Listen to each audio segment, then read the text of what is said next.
Hi, I'm Melanie and welcome to my bariatric journey. I'm back on my phone's camera because my webcam decided to go out on me. So I am here again. Hi everybody, thanks so much for joining me. I have some news for this week. I have a Patreon. So if you don't know what that is, it's just a way of my viewers to become members and get exclusive member content on Patreon and support me in the meantime.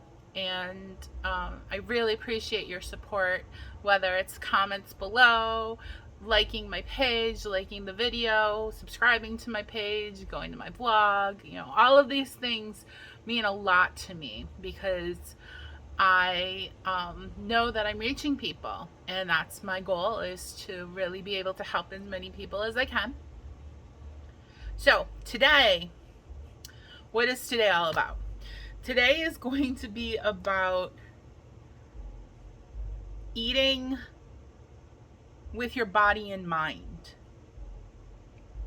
What I mean by that is using your body's natural signals to tell you when you need to eat, when you're done eating, what you should eat. So we'll start off with the basics. How can you listen to your body? How do you listen to your body?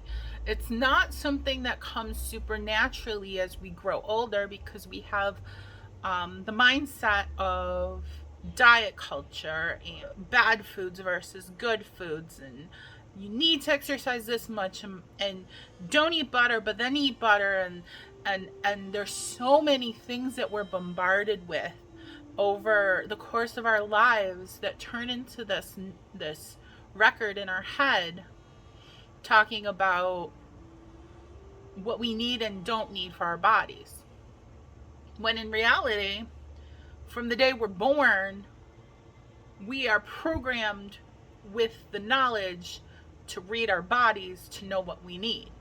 When babies are hungry, they don't go to the fridge and get some ice cream. They cry until they get fed. When they're full, they stop eating. These are natural abilities that we're born with. It's an intuition that we have about whether or not we should be eating and how much we should be eating. It's not complicated, but quieting all of that noise that goes on in our heads that have come up in the past, however old you are. We're not going to say how old I am today. Maybe someday I'll tell you, but today's not the day. So for the last decade, I've been bombarded with information that some of it's conflicting, a lot of it's conflicting, like the eggs, the butter, good fats, bad fats, good cholesterol, bad cholesterol. There are so many things that are thrown at you, and me, even on a daily basis, that has to do with food, nutrition, eating, exercise. It's no wonder that people get confused and end up emotionally eating. That is our goal, is to quiet the emotions and to separate them from our hunger and fullness sensations. So it's not about disregarding your emotions, it's about handling them and dealing with them in a different way. So first of all, you need to quiet your mind.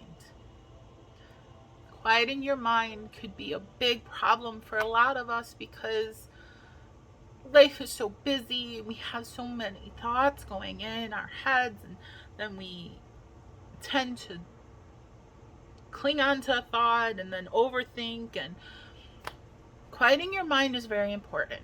And one of the greatest ways to do that, and something that I actually haven't been doing the last week, and I've noticed that it's taken a physical effect on my body, is meditating.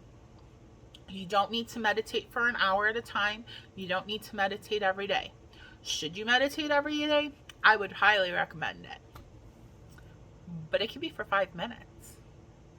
Nobody ever said that you have to sit down, do a full guided meditation every day. Nobody said that you have to, you know, do any meditation really. It's just something that you're going to find in your life that it helps you with so many things. The biggest thing it helps you to do is slow down and live in the moment. So, meditation. It's not hard. It's not tricky. It's not wizardry or magic. It is the simple act of clearing your mind. And like I said, you don't even have to do 5 minutes. If you don't have 5 minutes to sit down and be in a quiet space, do 2 minutes. Do 1 minute. Clear your mind for 30 seconds and it's going to help. So, big to-dos with meditating. You want to sit in a nice, I would say a firm chair. I know a lot of people think of meditating, you should be very super comfy, but I personally would prefer my dining room chair to my couch for meditating. My couch, I might fall asleep on. My dining room chair, I'm going to be fine. Second big thing that you need to remember to do is set a timer, especially if you don't want to get carried away. If you think that you might be able to meditate for an hour, but you only have time for 5 minutes, set a timer on your phone. Set a timer for 5 minutes. When it goes off, it'll bring you out of the meditated state and you can carry on. Okay, so there's this really great app that can help you with this too. It's called Insight Timer. It's completely free. It's a great app. I'll put a link for it below. The third thing that I think is really important to do before meditating is either put headphones in so you block the noise out, or try to get it as quiet as you can. I like headphones with some nature sounds in there. I use the Calm app.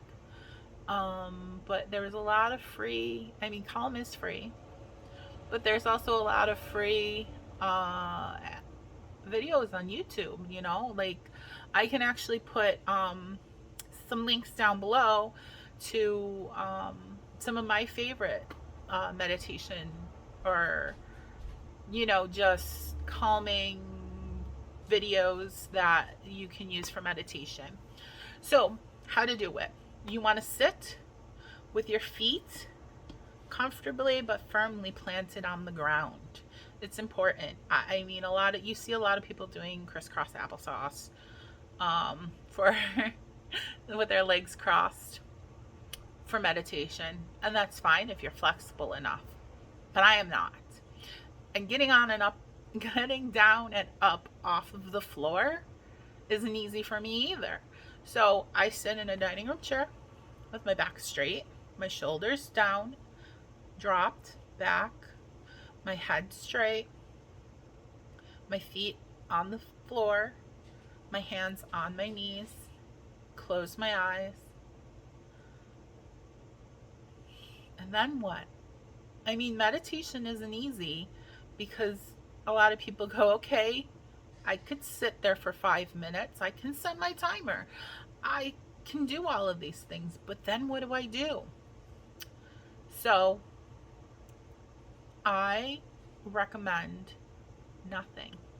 Doing nothing. Meditation isn't always about getting your mind to think something specific or getting a certain feeling from it. It's going to come naturally as you do it, but you want to clear your mind and you want to let the thoughts come in. Don't get angry if you start thinking about something. Let it come in, let it go out. Come in, go out. If you find yourself getting caught up in a thought, concentrating on something, stressing or worrying about a thought that comes in your head, I would recommend to concentrate on your breathing. You could do it from the beginning, especially if you're only going to do a minute. I would recommend counting your breaths. In 1, out 2. 1, 2. 1, 2. You can do it in your head, you can do it out loud, however you want it. There is no wrong way to meditate, okay? That's some of the fear that people are feeling, that they're going to do it wrong. There's no wrong way to meditate. You can't get this one wrong. It is just, it's not easy at the same time, because quieting our world, quieting our brains, our minds, our lives can be really difficult. But in order to get connected with your body, you have to put work in. And meditating is the number one way to connect with your body. When you're done meditating, you feel a refreshed energy, you feel clearer, you feel like you can think clearer. It's a great feeling. But what you're doing during the meditation, especially when you're concentrating on your breath, it is a huge way to connect with your actual body. Brain and body are not always connected the way we want them to be, and that is a lot of the reasons that we overeat, we emotionally eat, or we don't eat, is because we're not connected with our body that is trying to give us signals and sensations to tell us when it's hungry and when it's full. Another really great way to connect with your body, again, is to slow down, take pauses while you're eating, before you're eating, and after you're eating. So before you eat, you want to pause. You want to look at your plate. You want to feel the sensations your body is presenting. So take a moment and do an inventory. Okay, my back hurts. Yeah. I'm stressed out about finances. I really have to eat this meal in like 15 minutes because my lunch break is ticking away. Am I hungry? I don't even know if I'm hungry right now. Am I hungry? I might be hungry. It's lunchtime, so I have to be hungry. Well, I have to eat right now if I'm going to eat, because I can't eat at my desk. So check in with yourself. You know, there's no wrong or right way to do this either. Try to figure out if you're hungry, how hungry you are. Are you eating just because it's that time of day to eat, or are you hungry? Are you really hungry, or are you a little hungry? Kind of just getting in touch with that. It's not about doing anything afterwards. It's about the process right now. So you're going to get in touch with yourself. Then, this is a part that I struggle with a lot. So please give yourself some grace with this one. Pausing between bites. When you have bariatric surgery, one of the things that they tell you, and I'm way better at it now than I was pre-surgery, but you have to chew your food really, really, really well. Your stomach goes from being big to itty bitty. Depending on what kind of surgery you have, it could be anywhere from 2 ounces to, I think, 6 or 8 ounces of food. So chewing is very important, because you don't have that big stomach that's gonna, mush up all your food in the stomach. It's so much smaller of a space. So you need to chew better. But you don't want to have food on your fork while you're chewing. It's a good tip. Again, it's something I struggle with. So I'm trying, and that's all we can ask of ourselves, is just to try. Pausing between bites, making sure you've chewed your food enough, and then check in with yourself really briefly. I mean, we're talking about between bites here. Am I still hungry? If I'm still hungry, okay, that's fine. I'll keep eating. Am I not hungry anymore? Was I hungry to begin with? Well, how hungry was I? How hungry am I still? How much room do I have left in my stomach? These are questions that you can ask yourself while you're chewing and in between bites. Then you're going to have to make a decision. Do you need another bite? Mind you, you should be doing this from your first to second bite. But when you get up to your, if you've had bariatric surgery, when you get up to your 2 ounces of food, you have to really check for those sensations of fullness, because they don't come up super quick or loud. They take time, which is why you need to stop and pause and make sure you're still hungry. Now, mind you, if you are not hungry and not full, you can stop eating. It's okay.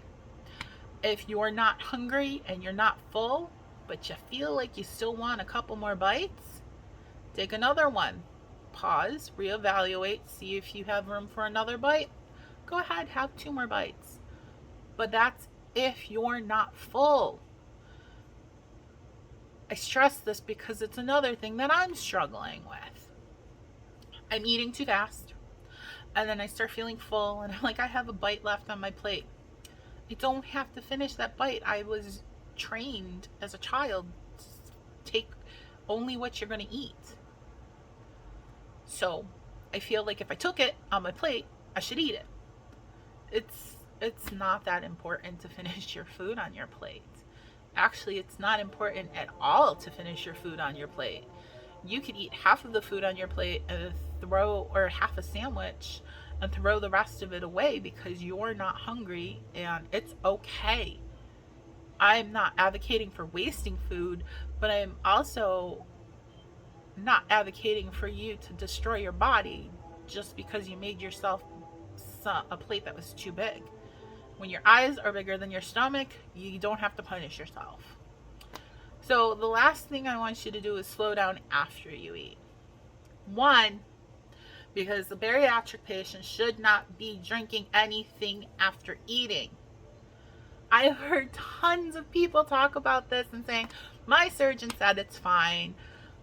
But then they go into more detail and they say, my surgeon says it's fine if I sip while I'm eating. That is not drinking. That is sipping. And if you need a sip of water while you are eating, your food might not be soft or moist enough. When you are in the regular food stage and you're chewing on a carrot and you're like, ooh, I need something to wash this down, talk to your surgeon, talk to your nutritionist, talk to your dietitian, talk to somebody in the medical clinic that is doing your surgery, and ask them, is it all right if I have a couple sips while I'm eating? After you eat, though, there's 2 reasons you don't want to drink a lot of water or Crystal Light or whatever you're using as your liquids. Gatorade, sugar-free Gatorade's fine too. Obviously, as a bariatric patient, you're staying away from sodas, sugar drinks, juices, anything carbonated. So you have a limited amount of things you can drink.